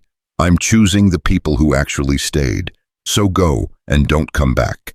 Grace's mother was crying openly now. Someday you'll regret this. Someday, when you have grandchildren of your own, you'll understand how much this hurts. Maybe, Grace said, but that's a problem for someday. Today, I'm protecting my son the way you should have protected me. Michael watched Grace's parents leave their shoulders hunched with defeat. The gallery remained silent for a long moment. Then someone started clapping, one person, then another. Then the entire room erupted in applause. Grace stood in the center of it all, shaking, tears streaming down her face. Patricia rushed over with tissues and water. Other guests offered sympathetic smiles and words of support, but Grace only looked at Michael. He handed Kelly to Margaret and crossed the room to her. You were incredible, he said. I was terrified. You were both. But Grace, you set a boundary. You protected yourself and Noah. That took courage. I feel like I'm going to throw up. Michael almost laughed. That's normal. Come on, let's get some air. They stepped outside into the cool March evening. The city hummed around them, indifferent to their small drama. Grace leaned against the building, breathing deeply. Do you think I did the right thing? She asked. Do you? I don't know. They're my parents. What if I never see them again? Then you never see them again, and that will hurt. But Grace, you can't set yourself on fire to keep other people warm, even your parents. Grace smiled weakly. That's very wise. I stole it from Sarah. She used to say it all the time. They stood in comfortable silence for a moment. Inside, the party continued. Outside, it was just the two of them. Michael, Grace said quietly, can I ask you something? Always. Why did you really help me that night? And don't say it was for Kelly. There's more to it. I know there is. Michael looked at the sky, gathering his thoughts. When Sarah died, I stopped believing in second chances. I thought life was just about getting through each day without falling apart. And then I saw you on that bench, and I saw someone who needed a second chance so desperately. And I thought if I can give her one, maybe it means they exist. Maybe it means I can have one too. A second chance at what? At living, at being more than just a father and a CEO, at being human again. Grace turned to face him. And did it work? Michael met her eyes. Yeah, it did. Something shifted between them. The air felt charged, full of things unsaid. Grace opened her mouth to speak, but the gallery door burst open. Kelly ran out, Margaret chasing after her. Daddy, Grace, the gallery lady says people want to buy more paintings. Can Grace make more paintings? The moment broke. Grace laughed, the tension dissolving. I can make more paintings, sweetheart. Good, because I want one for my room. Can you paint Noah and me with the tulips when they grow? I can definitely paint that. They went back inside, back to the party, back to the real world. But something had changed. Michael felt it. The way Grace's hand brushed his as they walked, the way she smiled at him over Kelly's head, the way Margaret watched them both with knowing eyes. The party wound down around 10. Patricia pulled Grace aside to discuss a possible full exhibition in 6 months. A collector wanted to commission a series. An art magazine wanted an interview. Grace's life was changing in real time. They drove back to Connecticut in comfortable silence, Kelly asleep in her car seat, Noah dozing in his carrier, Margaret humming softly in the passenger seat. You okay? Michael asked Grace.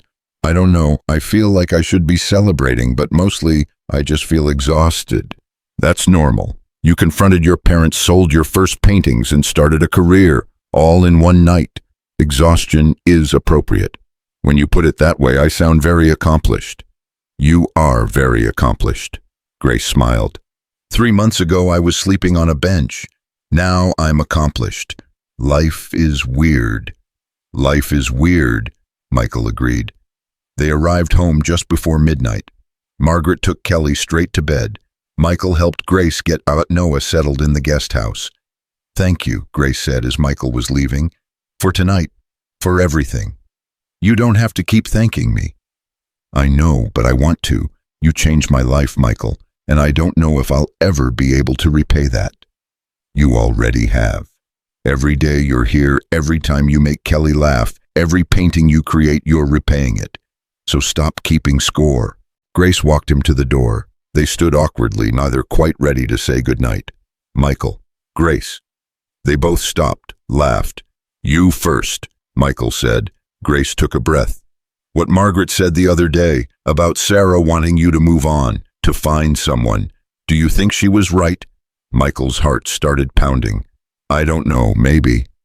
Would it be crazy if I said I think about it sometimes, about you, about us, about what this could be if we let it? Grace, you're 21. Stop. Stop using my age as an excuse. I'm 21 and I've survived things that would break most people. I'm not a child, and you're not taking advantage of me. So if you feel something, if this is real, stop hiding behind excuses. Michael stared at her, this young woman who'd been so fragile 3 months ago, now standing in front of him with absolute certainty, demanding honesty. I don't know what I feel, he admitted. I know I think about you constantly. I know Kelly lights up when you're around. I know the house feels empty when you're not in it. But Grace, I lost my wife, and I'm terrified of losing someone again, of letting myself feel something and having it ripped away. So you'd rather feel nothing. I'd rather feel safe. Grace reached up and touched his face. Safe is overrated. I've been playing it safe my whole life. Following rules, making my parents proud, being good. And where did that get me? Homeless and alone. So maybe safe isn't the answer. Maybe brave is. You want me to be brave.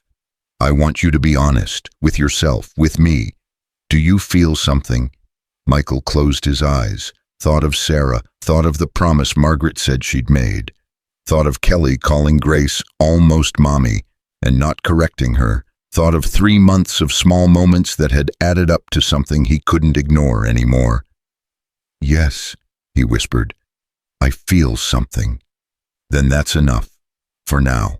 We don't have to name it or define it or rush it, but Michael, stop fighting it, please, because I'm falling for you and I need to know if I'm falling alone.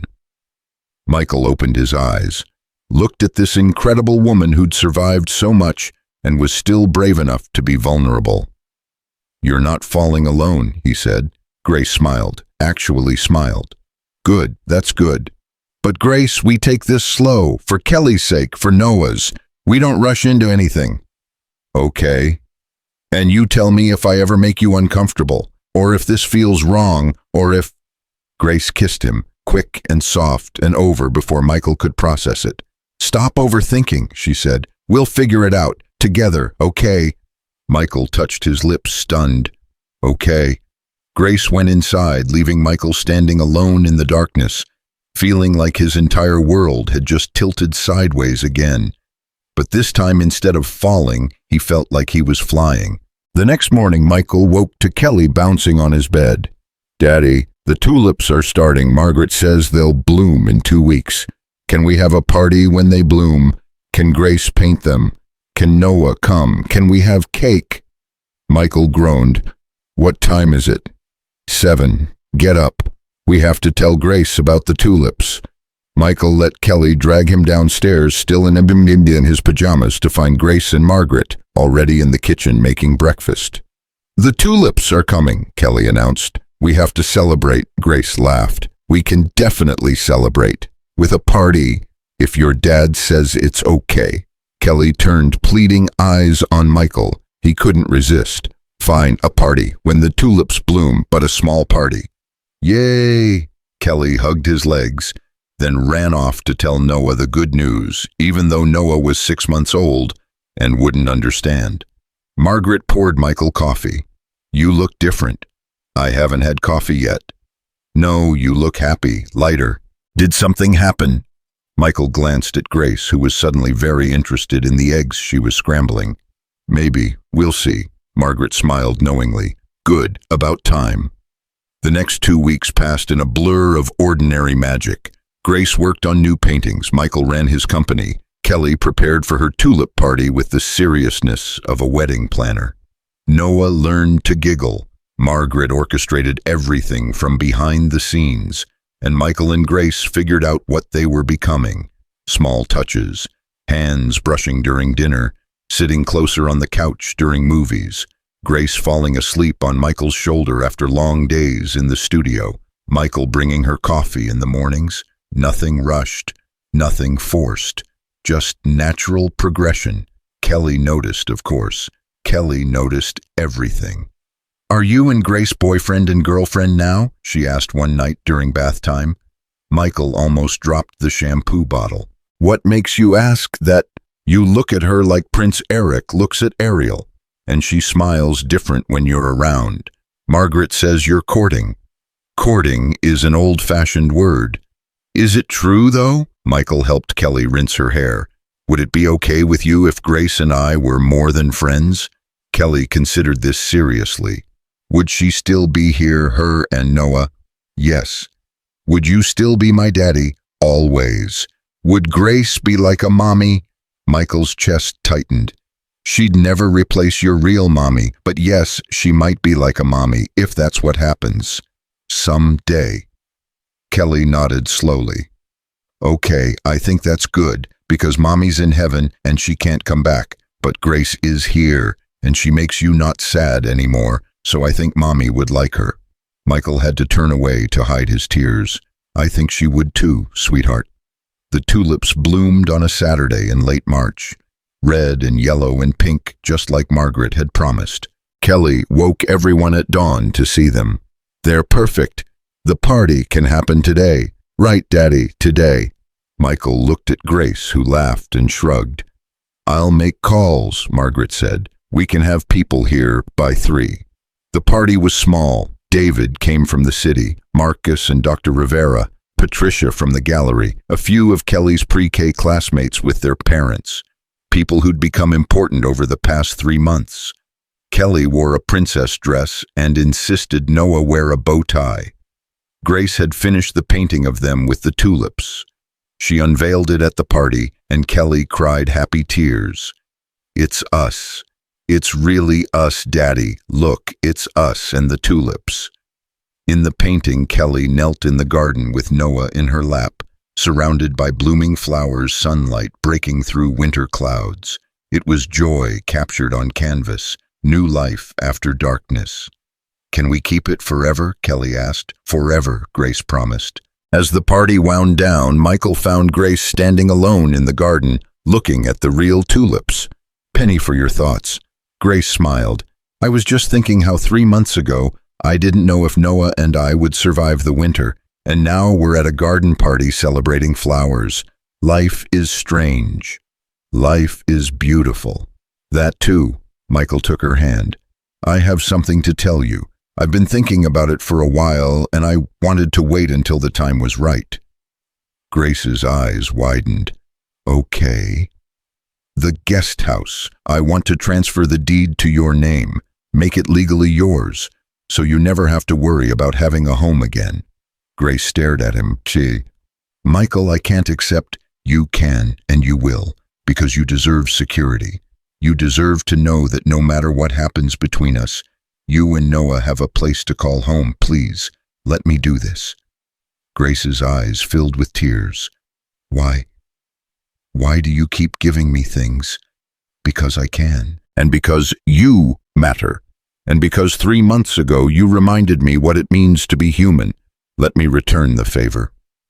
Grace threw her arms around him, holding tight. "Thank you for everything, for seeing me, for saving us, for being exactly who you are." Michael held her close, breathing in the scent of her hair, feeling the warmth of her against him. "Thank you for letting me." They stood like that for a long moment, two people who'd found each other in the darkness and built something beautiful in the light. Kelly's voice rang out from the house. "Daddy, Grace, come see Noah's trying to eat cake." They pulled apart laughing and ran inside together to rescue the baby from chocolate frosting. That night, after the guests had left, and Kelly was asleep and Noah was down and Margaret had retired, Michael and Grace sat on the terrace watching stars. "I've been thinking," Grace said, "about what you said, about second chances." "Yeah, I think you were wrong. This isn't a second chance. It's a first real chance to build a life that's mine, a first real chance to be loved for who I actually am, a first real chance to be happy." Michael threaded his fingers through hers. "Then let's not waste it. Deal." They sat in comfortable silence, and Michael thought about the journey that had brought them here, the bench, the choice, the scandal, the fight, all of it leading to this moment, this peace, this unexpected family. His phone buzzed. Text from Margaret. "Stop overthinking and kiss her already. Sarah's probably screaming at you from heaven." Michael laughed. Grace looked at him questioningly. "What's funny?" "Margaret says I should kiss you." Grace raised an eyebrow. "And what do you say?" Michael cupped her face in his hands, looking into those green eyes that had seen so much darkness and still held so much light. "I say she's right." He kissed her, soft and gentle and full of promise. Grace kissed him back, her hands in his hair, and for the first time in 2 years, Michael felt complete. When they pulled apart, Grace was smiling. "About time. I'm a slow learner. Good thing I'm patient." Inside the house, through the window, Kelly appeared at the top of the stairs. She saw them, smiled, and gave an enthusiastic thumbs up before running back to bed. Michael and Grace laughed. "Subtle," Grace said. "She gets it from her mother."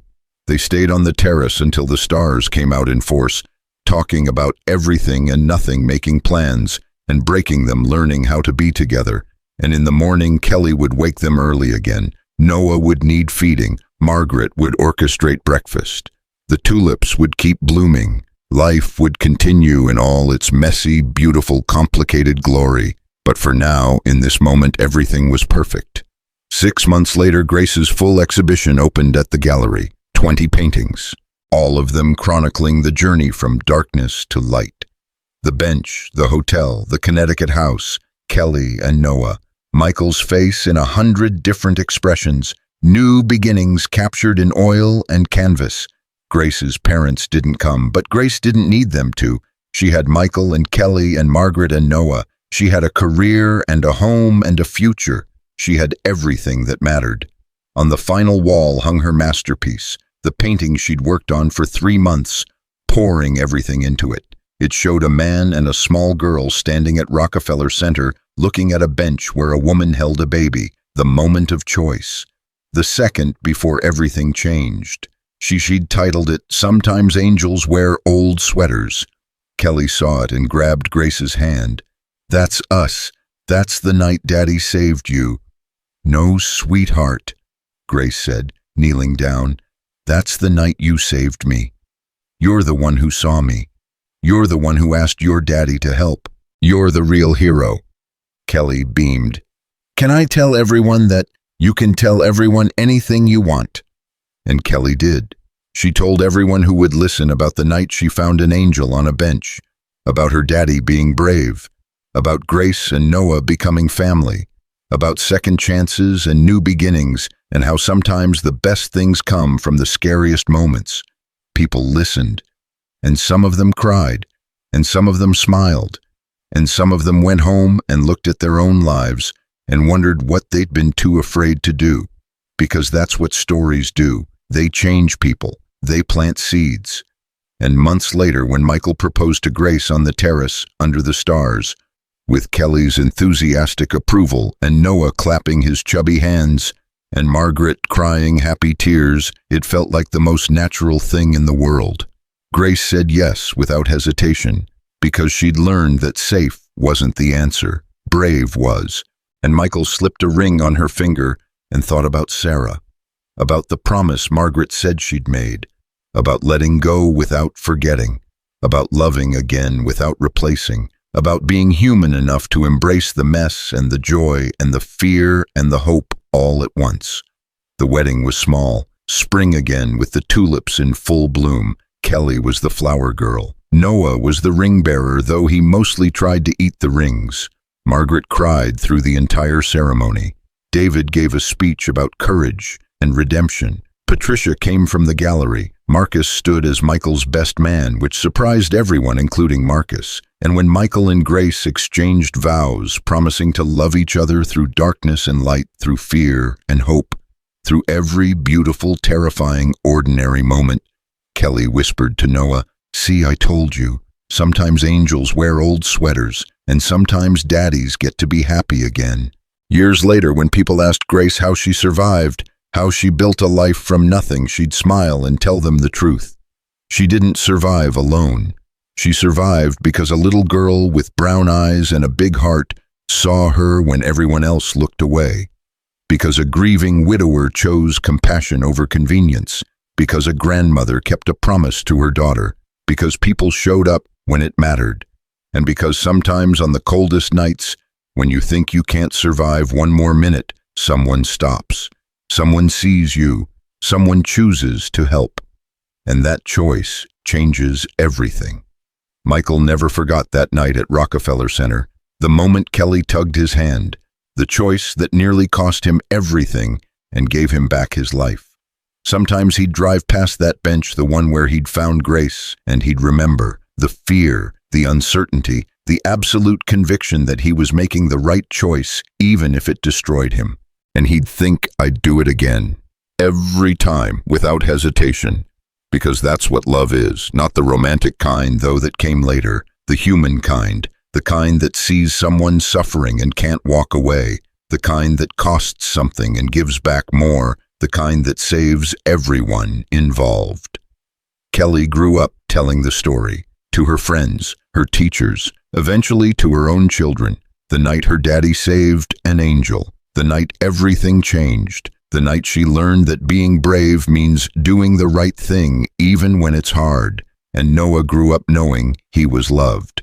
By his mother who'd sacrificed everything for him, by the man who'd become his father in every way that mattered, by the sister who'd fought for him before he could fight for himself. They all grew. They all changed. They all became something more than they'd been before. Because one little girl looked at a bench on Christmas Eve and saw what others missed. One CEO chose humanity over reputation. One homeless mother found the courage to accept help. And one baby survived the cold. That's all it took. One choice, one moment of compassion, one second chance. To change everything, to build a family from broken pieces. to prove that sometimes angels really do wear old sweaters. And sometimes when you're brave enough to help a stranger, you save yourself too.